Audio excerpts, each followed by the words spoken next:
Hormuz প্রণালী, এই প্রণালী দিয়ে পরিবাহিত তেলের বেশিরভাগই যায় এশিয়া, যুক্তরাষ্ট্র ও পশ্চিম ইউরোপের বিভিন্ন দেশে। আর দৈনিক বিশ্বে দরকারি অপরিশোধিত জ্বালানি তেলের প্রায় 20% সরবরাহ হয় এই পথে। যুক্তরাষ্ট্র ও ইসরায়েল যুদ্ধের জেরে সমুদ্র পরিবহনের এমন গুরুত্বপূর্ণ পথ বন্ধ করে দিয়েছে ইরান।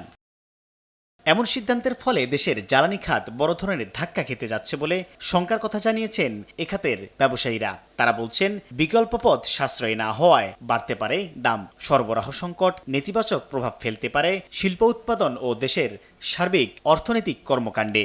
এই জায়গাটা যদি বিঘ্নিত হয় তাহলে কিন্তু আমরা কিছুটা হলেও আঘাত পাবো।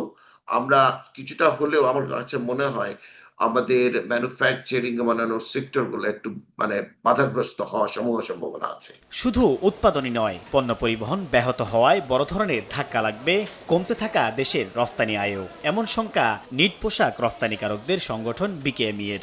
তো বর্তমানে রাশিয়া ইউক্রেন যুদ্ধ এবং ইসরায়েলের ওই যুদ্ধের কারণে যে ক্ষত বা চলতেছে, সেটা কিন্তু এই নতুন করে কিন্তু এই ক্ষতটা আরো বাড়বে। ব্যবসা বাণিজ্যই নয়, মধ্যপ্রাচ্য সংঘাতে নিরাপত্তাজনিত কারণে বড় ঝুঁকির মধ্যে পড়েছে প্রবাসী আয়ও। তারা আহত নিহত হইতে পারে আংশিক, সবচেয়ে বড় কথা হচ্ছে ব্যাপক ভাবে চাকরিচ্যুত হইতে পারে।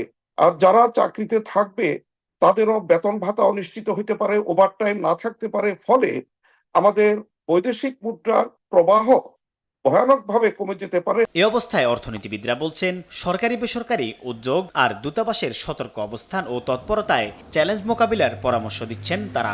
চ্যালেঞ্জগুলোকে অ্যাড্রেস করার জন্য আমি মনে করি বাংলাদেশ সরকারের একটা অ্যাডহক পলিসির বদলে একটা ইমার্জেন্সি যে পলিসি বা হচ্ছে এই ধরনের ইমার্জেন্সি পরিস্থিতিতে কিভাবে পরিস্থিতি হ্যান্ডেল করবে সেজন্য একটা ইকোনমিক প্রোটোকল থাকা উচিত। মধ্যপ্রাচ্য সংঘাত দীর্ঘ হলে বিকল্প নিয়ে পরিকল্পনার তাগিদ অর্থনীতি সংশ্লিষ্টদের।